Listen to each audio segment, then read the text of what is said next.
এত বড় একটা ব্র্যান্ড প্রতিষ্ঠান আর এটা সারা বছর দেখা যায় না। এটা ব্র্যান্ডের চাকচিক্য আর আস্থার সুযোগ নিয়ে ক্রেতাদের পকেট কাটার অভিযোগে দণ্ডিত হল দেশের দুই নামী ফ্যাশন হাউস জেন্টল পার্ক ও শৈল্পিক। সোমবার ৯ মার্চ চট্টগ্রামে জাতীয় ভুক্ত অধিকার সংরক্ষণ অধিদপ্তরের বিশেষ অভিযানে এই জালিয়াতি ধরা পড়ে। অভিযানে দেখা যায় জনপ্রিয় ব্র্যান্ড জেন্টল পার্ক তাদের পোশাকের গায়ে আগের দামের উপর ডাবল স্টিকার লাগিয়ে বাড়তি দাম আদায় করছে। সুকৌশলে মূল্য বৃদ্ধির এমন অনৈতিক চর্চার দায়ে প্রতিষ্ঠানটিকে ৫০,০০০ টাকা জরিমানা করা হয়। এটা আমি অল্প করেছি, এটা আর সুযোগ নাই। অন্যদিকে নামী ব্র্যান্ড শৈল্পিকের বিরুদ্ধে উঠেছে আরও গুরুতর অভিযোগ। প্রতিষ্ঠানটি অন্য প্রতিষ্ঠানের তৈরি পোশাক সংগ্রহ করে সেখানে নিজেদের ব্র্যান্ডের ট্যাগ লাগিয়ে নিজেদের উৎপাদিত পণ্য বলে বিক্রি করছিল। ক্রেতাদের সাথে এই মিথ্যাচার ও প্রতারণার দায়ে শৈল্পিককে ৩০,০০০ টাকা জরিমানা করা হয়।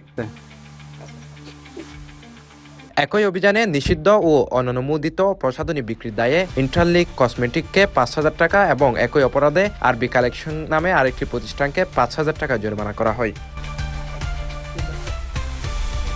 জাতীয় ভুক্ত অধিকার সংরক্ষণ অধিদপ্তরের চট্টগ্রাম বিভাগীয় কার্যালয়ের উপপরিচালক মোহাম্মদ ফয়জুল্লাহ এই অভিযানের নেতৃত্ব দেন। এই সময় তাদের সাথে ছিলেন অধিদপ্তরের সহকারী পরিচালক মোহাম্মদ আনিসুর রহমান, মাহমুদ আক্তার ও রানা দেবনাথ। অধিদপ্তর জানিয়েছে, ভোক্তাদের স্বার্থ রক্ষায় এ ধরনের বাজার তদারকি অভিযান অব্যাহত থাকবে।